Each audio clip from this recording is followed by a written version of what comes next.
So I have a video update on the Saturn XHD330 heavy-duty boat using a Suzuki 20 horsepower converted to a jet. So this is my third time out on the lake trying to get this motor to work right with this boat. And the first time I installed a transom riser on the back that was flush with the transom, and it was the normal height for a 20-inch shaft motor above the transom. The boat would absolutely not get on plane, and when it wanted to, it would cavitate badly. So I figured, okay, maybe I need to drop the transom down a little bit, maybe 1 inch, because I had to do that on the cabots. I had to bring it down about an inch from the normal height that a jet outboard would be mounted. So I made this just plywood transom riser, just a very rudimentary test transom riser, and mounted it down 1 inch. I took it out and it was able to get on plane, but it would take a really long time to get on plane, and I would have to get far forward and put all my weight forward. And when it did get on plane, there was an enormous amount of splashing, which means that the intake is too low. But this was quite a debacle, because if the intake is too low and it creates all this splashing and it's hard to get on plane, but if the intake is too high, it won't plane at all and it'll cavitate badly. What do you do then? So the answer is degree shims. So I added a couple shims. I brought the transom back up to the normal height for a jet, and got out on the lake, hit the throttle, and it jumped up on plane. Not only that, but I was able to do about 20 miles an hour with this motor, which is more than it would do with either of the cabots. So with all the gear forward, the boat will jump up on plane in about 25 feet. But if I move the gear back, I'll gain 1 mile per hour. So depending on the situation I'm using the boat for, I would shift the weight differently. If I'm on a river where getting on plane is really important, I would keep a lot of the weight forward. If I'm on a lake, I would put the weight to the back. It takes a little bit longer to get on plane, but the steering control is actually a little bit lighter, and I gained that extra 1 mile per hour. So I was able to hit 20 miles an hour with the gear moved forward so I could get on plane real quick, 18 miles an hour. So that's not bad. All right, so I just got back from the lake with the Saturn XHD330, and I'm very happy with this boat right now, and I think we're ready to start hitting some rapids with it. But first, I'm gonna talk a little bit about some of my thought process behind selecting this boat.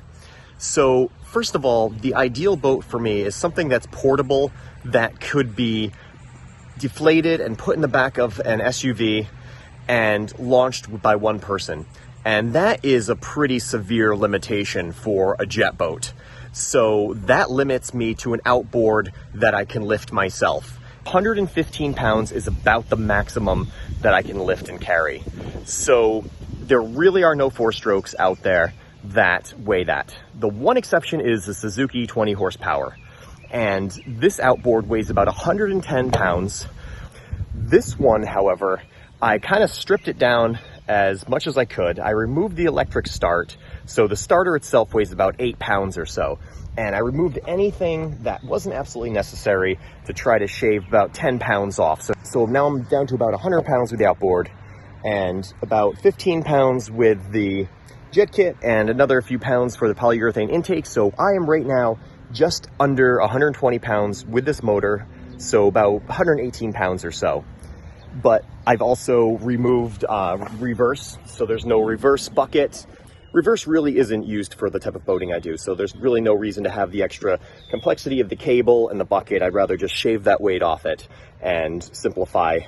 So now I have a motor that is liftable by one person, but what kind of boat can it power? Because it's only 20 horsepower. With the jet kit, you're down to about 12 or 13 horsepower. So, and just as a side note, this was a 15 horsepower, but I made it a 20 horsepower by changing the ECU and removing the restrictor plate. So what kind of boat would this 20 horsepower work with? Well, it won't work with a big boat like the Solar.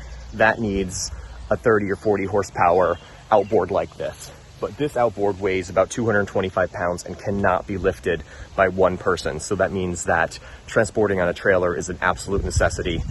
But something that weighs in the 130 pound range would be perfect. So like the 15-foot boat or this boat here would be light enough for this Suzuki with 2 people plus gear. So this is probably about the largest boat that I would go with the Suzuki with a jet. It's a boat with someone sitting in the front, blocks my view of the rapids, and it makes it really hard to see rocks. Whereas with a Zodiac type boat like this, you can stagger, so one person could sit here and then I'll sit there, and it gives me a much better view of the rapids ahead. And the other reason is that I do like how wide this boat is, so that if you get sideways in the rapids, it doesn't feel like it's gonna flip over. The Cabot is stable, but the way that I approach rapids, I'll usually come up to a new section and I'll circle it a couple times and scout it out. And with the Cabot, circling some of these rapids in this foamy water, the boat does want to tip. And I know it's not going to flip over, but there was a couple times where I felt like I was going to be thrown out of the boat just because it was so unexpected. With a much wider boat like this, that isn't as much of a problem. Also, this boat does have a little bit of a keel, which is good for tracking on lakes and flat water. The Cabots are flat bottom boats with skegs, and this boat just tracks a little bit better than the Cabot, so it just makes for a little bit more versatile boat. Another big selling point is the aluminum transom. So when I saw that this boat had an aluminum transom, I was sold, because the plywood transoms, if the plywood isn't really good quality, it will delaminate over time. So that won't happen with an aluminum transom. It also has a lot of this rub strake mounted all on the bottom of the boat, so you already have a little bit of armor on the bottom. So I think this is going to be a good 1 or 2 person boat. It's something that I'll be able to launch by myself. I can stash it in the back of an SUV or a pickup and transport it without a trailer, like I've done in the past. Even on a trip down to Florida, we just stashed the boat in the back of the car, drove down, inflated it, and then we were on our way. It is a little bit heavier than the 15-foot Cabot, but I think it's still going to be in the weight range that's manageable with one person to launch it with the launch wheels. Making this outboard work with this boat was a little bit of a challenge, but the secret is in wedges. That was the magic piece that made this whole thing come together. And the 2 trials that I had before this were both complete failures. It wasn't until I added the wedges that the boat really came alive. So the transom is just way too vertical in this when you compare it to the position in like the Solar. It needs that extra few degrees. So I will be taking this boat out on some adventures, probably trying it out on the Housatonic, and then from there, who knows, there are plenty of rivers out there ready to be boated.